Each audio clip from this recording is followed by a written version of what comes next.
Hello guys, আমি প্রতীক financial market expert পেজে আপনাদের জানাই খুব খুব স্বাগতম। প্রথমত যদি মার্কেটের কথা বলি তাহলে 100 পয়েন্টের মতো ফল আমরা দেখতে পাচ্ছি।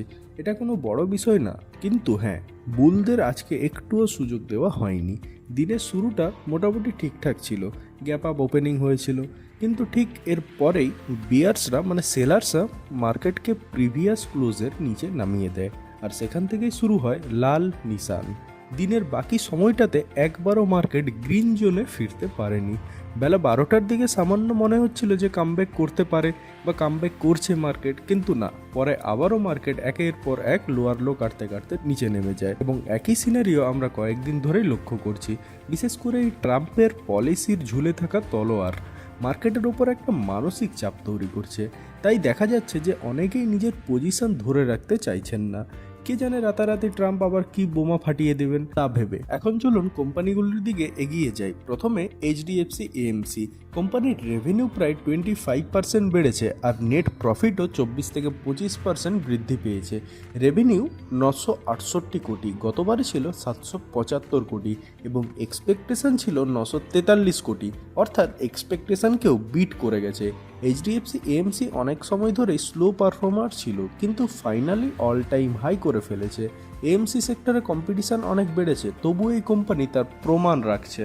নেক্সট আদানি উইলমেয়ার। আদানি উইলমেয়ার এখন নাম বদলে হয়ে গেছে এডাব্লিউএল অ্যাগ্রি বিজনেস। তাদের 20% স্টেক বিক্রি করে দিয়েছে উইলমেয়ারের কাছেই, মানে যাদের সঙ্গে আগে জয়েন্ট ভেঞ্চার ছিল তাদেরকে। ডিল ভ্যালু 7,150 কোটি, ফুল ক্যাশ ডিল। এখন এই কোম্পানির পুরো কন্ট্রোল থাকবে উইলমেয়ারের হাতে, এই কারণেই স্টকটা আজ ভালোই ছুটেছে। নেক্সট কেপিআই গ্রিন এনার্জি নতুন প্রজেক্ট পেয়েছে 12.5 বিলিয়ন উইন্ডো প্রজেক্ট গুজরাট থেকে। কোম্পানির লক্ষ্য 60 থেকে 70% রেভিনিউ গ্রোথ। ভারতের লক্ষ্য 500 গিগাওয়াট রিনিউয়েবল এনার্জি। তাই এমন কোম্পানিগুলোর সামনে বিশাল সুযোগ, কেপিআই এই রেসে আছে। নেক্সট পলিক্যাব ইন্ডিয়া, ওয়ারিং ও কেবিল সেগমেন্টের বড় কোম্পানি।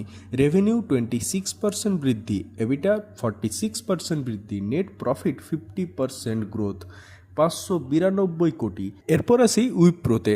অনেক ইনভেস্টাররা চোখ বন্ধ করে উইপ্রোতে ইনভেস্ট করে থাকেন পুরনো গল্প শুনে, যেমন কেউ 100 টাকা ইনভেস্ট করে কোটি টাকার মালিক হয়ে গেছেন।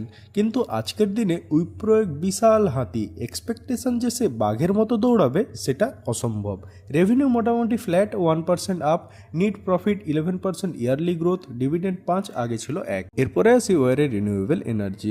গত 2 দিনে স্টকটি একদম রকেট হয়ে গেছে। 15% একদিন, তার পরের দিন 10%, তারপরে আজ কিছুটা প্রফিট বুকিং হলেও কোম্পানির রেজাল্ট ছিল অসাধারণ। রেভিনিউ 150% আপ এবং নিট প্রফিট 207% আপ, মানে 86 কোটি, অর্থাৎ প্রফিট ট্রিপল হয়ে গেছে। কিন্তু যেহেতু আগেই স্টকটা অনেক উঠেছিল, তাই রেজাল্টের পর তেমন কিছু রিয়াকশন দেখা যায়নি। নেক্সট আছে ডিক্সন টেকনোলজি। এই কোম্পানি চীনের একটি কোম্পানির সাথে জয়েন্ট ভেঞ্চার করেছিল ইলেকট্রনিক কম্পোনেন্ট বানানোর জন্য।